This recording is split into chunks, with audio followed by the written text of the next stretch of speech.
So when that happens, we feel a sense of separation. We feel like we aren't really together. You might also be doing that with me. And I would be reacting to your doing that with me, reacting to you, me doing that with you. And we're not really relating, are we?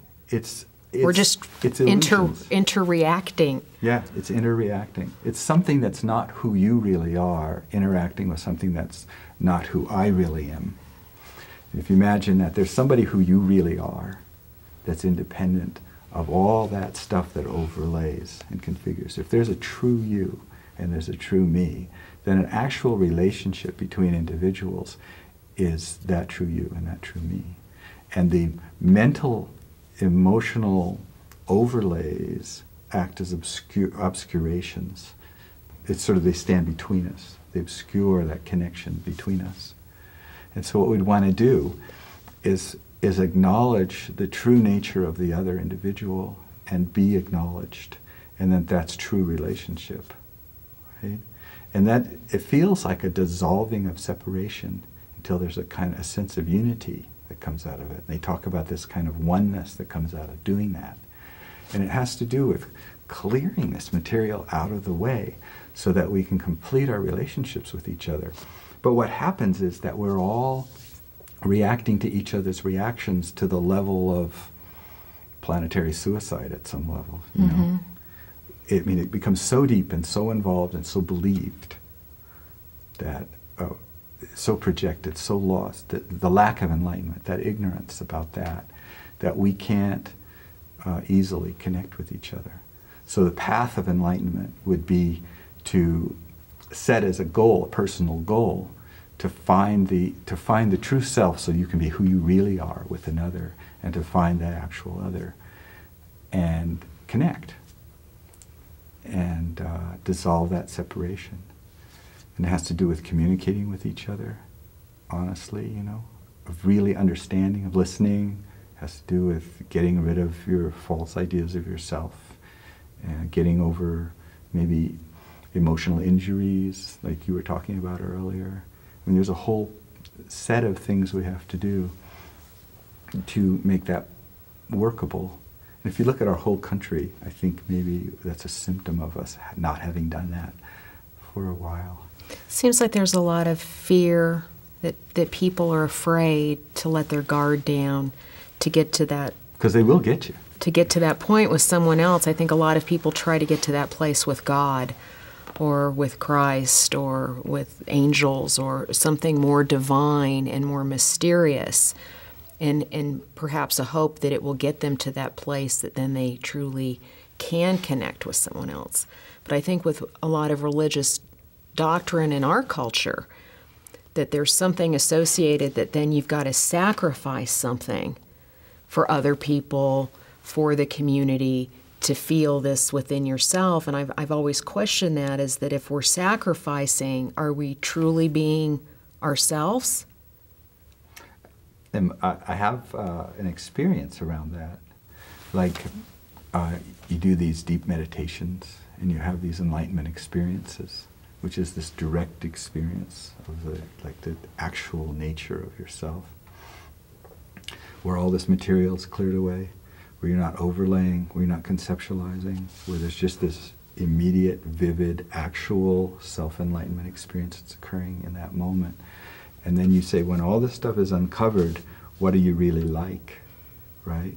And it turns out there's always a sense of humanity and compassion that's there, that's not a sacrifice to do things for others at all. There's a natural open-heartedness that I think exists, and that it gets hidden by pressures and nervousness and personal injury, incomplete relationships. It gets hidden over, and we get into those reactions to those insults that we've had emotionally with each other, things like that. And then it gets hidden, and you're busy trying to survive, and you don't think too much about being compassionate for other people. But that's really what we want to do, is we want to have that, I think, open-hearted feeling to each other. It feels, nobody likes to suffer, and everybody suffers sort of in the same way. Well, we're taught to be very independent. I was brought up to get an education, have your own career, make your own money, don't be dependent on anyone. Yeah. And I think in today's world, you've got to be self-sufficient. I think it's almost like almost an ultimate purpose of life to connect with others, and that being independent and gaining like virtuous abilities such as taking care of yourself and earning money and getting your act together, Being successful is kind of like a part, like the reason you would do that is so that you can be with others better, rather than being like needy and being inept, or, you know what I'm saying, that you can contribute to the sort of getting together with others, a kind of collective sense, that you become like there's these idealisms to be really with others in a constructive way that handles life and makes it better. It's like making life better so that you can be with others better. But that it sometimes, because we don't really understand that it's a part of our relationships, it becomes something that's personal and takes us away from others. It's almost like exactly. It's like the solution blinds us to what our real goal is. Or even in the quest for that, we lose people, or we lose the connection. That happens all the time. Like you really have a goal and you really want to be connected to, or you really want to accomplish something, and something will happen. You'll end up doing something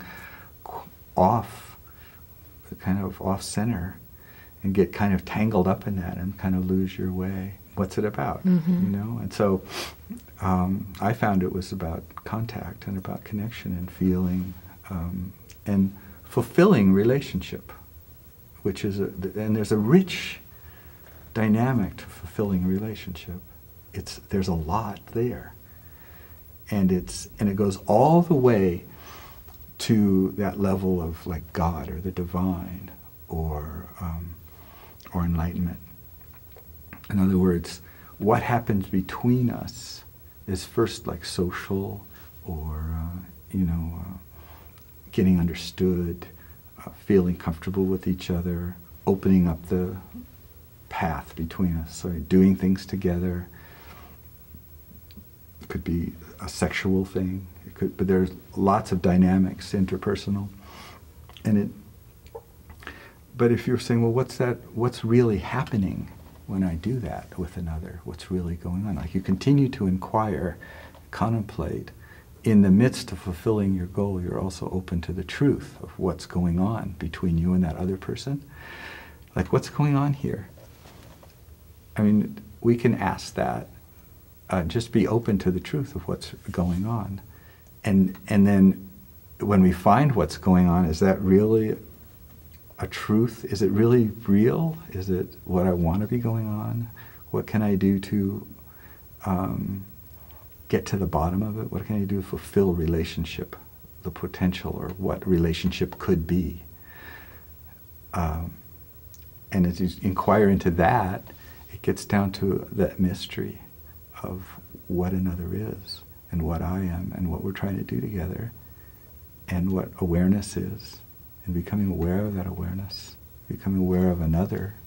How do I know you are aware? How do I know you even exist? Are you just an imagination of mine? What does it mean, to be with another, and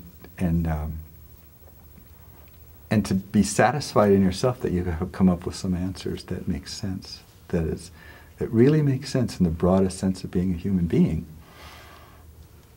I think that's well worth putting a few hours in on, and really trying to understand and studying about and trying to get that going in your life. That's a path, right? That's an enlightenment path in itself, is that desire to connect with another and the fulfillment of that.